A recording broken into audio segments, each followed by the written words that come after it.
चलो आज हम कक्षा 10 की त्रिकोणमितीय अनुपात की एक्सरसाइज नंबर 6 के बारे में थोड़ा बेसिक नॉलेज देते हैं।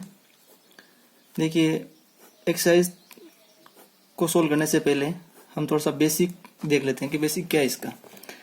त्रिकोणमितीय अनुपात,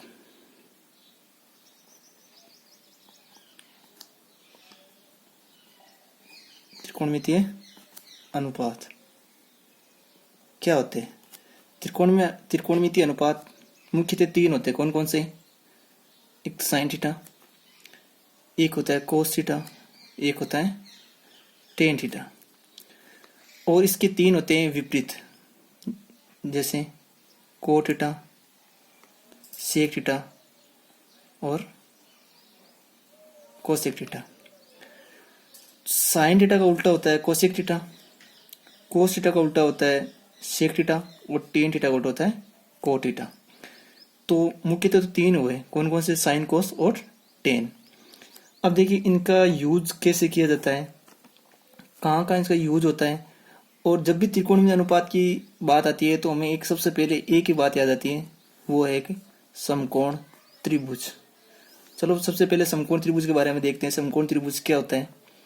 हमने पहले पढ़ा था कि समकोण त्रिभुज वो होता है जिसका एक कोण 90 डिग्री का होगा, यानी एक कोण समकोण हो। समकोण का मतलब 90 डिग्री का, और समकोण त्रिभुज का मतलब वह एक कोण 90 डिग्री का हो। समकोण के सामने वाली भुजा, यानी इस 90 डिग्री कोण के सामने वाली भुजा को बोलते हैं कर्ण। क्या बोलते हैं? कर्ण। और जो शेष भुजा हुई, एक को तो बोलेंगे आधार, एक बोलते हैं लंब। लंब, कर्ण और आधार। अब हमारी नई परिभाषा क्या है? वह त्रिभुज जिसकी सबसे बड़ी भुजा कर्ण का स्क्वायर बराबर हो किसके? शेष दो भुजाओं के वर्गों के योग के बराबर, यानी आधार का स्क्वायर प्लस लंब के स्क्वायर के बराबर। यदि इस शर्त को यदि कोई सा भी त्रिभुज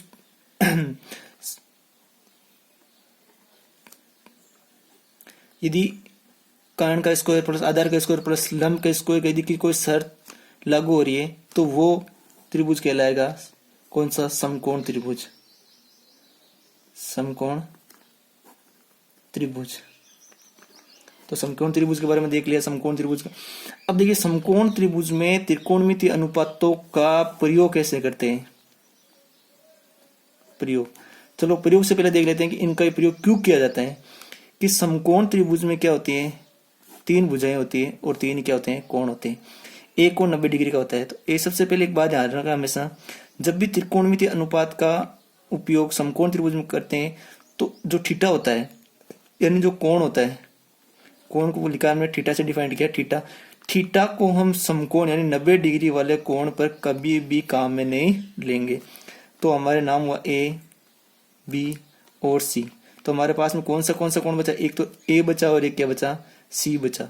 तो हमेशा त्रिकोण अनुपातों का प्रयोग हमेशा एक तो कोण ए पे और कोण सी पर ही करेंगे। तो देखिए अब इनका देखो, हमने यहाँ पे लिखा था कि कर्ण, आधार और लंब। अब देखिए इनकी जगह फिक्स कैसे होती है, यानी जब थीटा मान लियो कि ये क्या हुआ? समकोण त्रिभुज हुआ। समकोण त्रिभुज में हमने क्या ले लिया? कोण ए, कोण बी और कोण सी। तो ए कोण तो हमने देखो ए पहले, बी तो हमने पहले कैंसिल कर दिया था, बी तो लेना ही नहीं है। अब मान लो मैं कोण लेता हूं कौन सा? सी। ये मान लो थीटा यहाँ पे प्रयोग ले रहा हूँ, थीटा का। थीटा कहाँ प्रयोग ले रहा हूँ मैं? कोण सी पे प्रयोग ले रहा हूँ। तो ये वाली भुजा तो हमेशा क्या रहेगी? कर्ण रहेगी। क्या रहेगी? कर्ण। तो कर्ण के साथ में जो भुजा चल रही है, जो भुजा कोण बना रही है, यानी कर्ण के साथ में कौन सी भुजा कर्ण बना रही है, कोण बना रही है, वो भुजा है बीसी। बीसी को हम क्या कहेंगे? हमेशा आधार। और जो शेष बची वो क्या कहलाती है? लंब। ये कोई जरूरी नहीं है कि बीसी हमेशा क्या होगी? आधार होगी और ए बी ही लंब होगी। दूसरी बात इसी तरीके से समझिए। दूसरी, यदि कोई समकोण त्रिभुज, मान लो ये समकोण त्रिभुज लिया मैंने, ये वाला समकोण त्रिभुज क्या लिया? वही ए, बी और सी। ये वाला 90 डिग्री आ गया। तो देखो यहाँ थीटा मैंने ये वाला पहले सी वाला लिया था, अब मैं थीटा, कोई बच्चे बोलते सर थीटा हम ले लेते हैं ए वाला, तो इसमें क्या फर्क आएगा, कैसे यूज होगा? तो यदि थीटा में ये ले रहा हूं, मैंने पहले बात बोली थी, यदि ए सी के साथ में यदि बी सी कोण बना रही है तो जो बी सी हुई वो क्या हुई, आधार हुई। अब देखिए ए सी के साथ में कौन सी भुजा कोण बना रही है, एस ए बी बना रही है, तो ये क्या होगी, हमेशा आधार होगी, और ये पीछे वाली क्या होगी, लंब होगी। तो ये बात ध्यान रखना हमेशा कि आधार और करण के बारे में जब भी डिफाइन करते हैं तो कैसे करते हैं, कौन सा करण होगा, कौन सा लंब होगा, कौन सा आधार होगा। चलो यहाँ पे हो गया। अब देखिए प्रयोग करना सीखते हैं।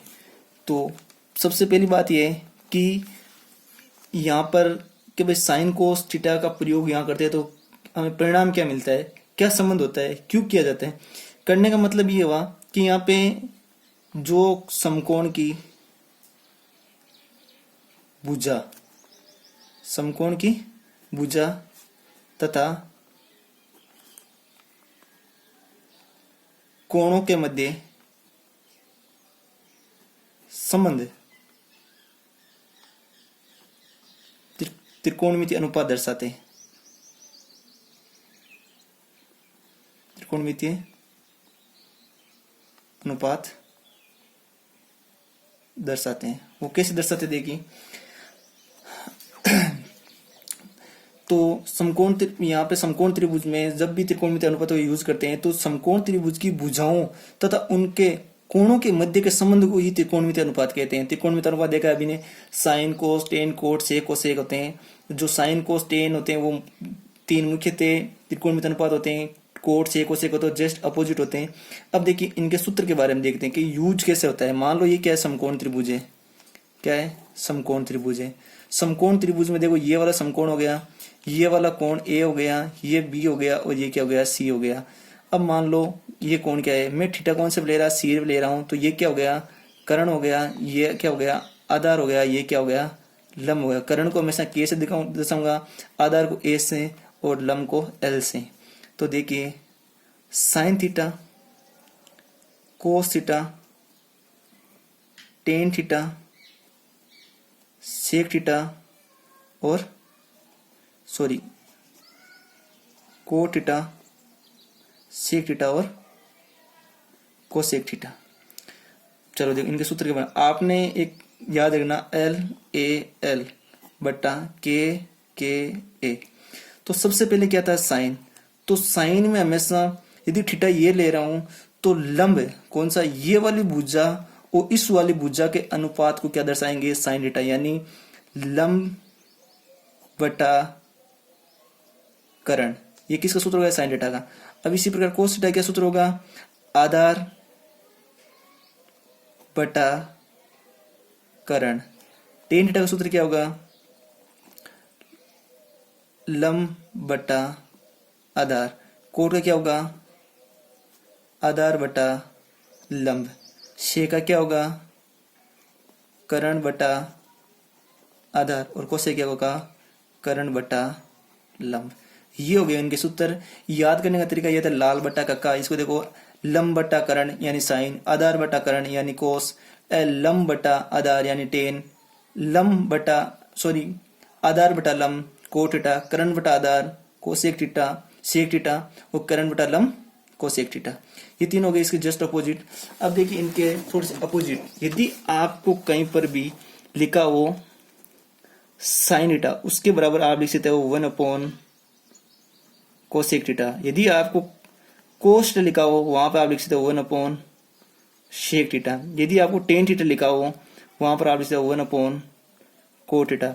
और यदि आपको कोट थीटा लिखा हो वहां पर आप क्या लिख सकते हो 1 टेन थीटा। और यदि सेक थीटा लिखा हो वहां पर क्या लिख सकते हो 1 कोस थीटा। यदि आपको कोसेक थीटा लिखा हो वहां पर क्या लिख सकते हो 1 साइन थीटा।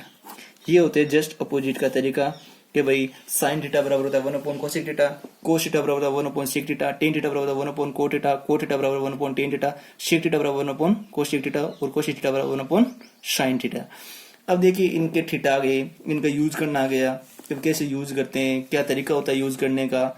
सबसे त्रिकोणमितीय अनुपात पढ़ने से पहले ये चीज आपको बेसिक तैयार होनी चाहिए। इसके बाद में हम इसकी टेबल याद करेंगे, टेबल में मान ज्ञात करेंगे, मान ज्ञात करने का फॉर्मूला बताएंगे।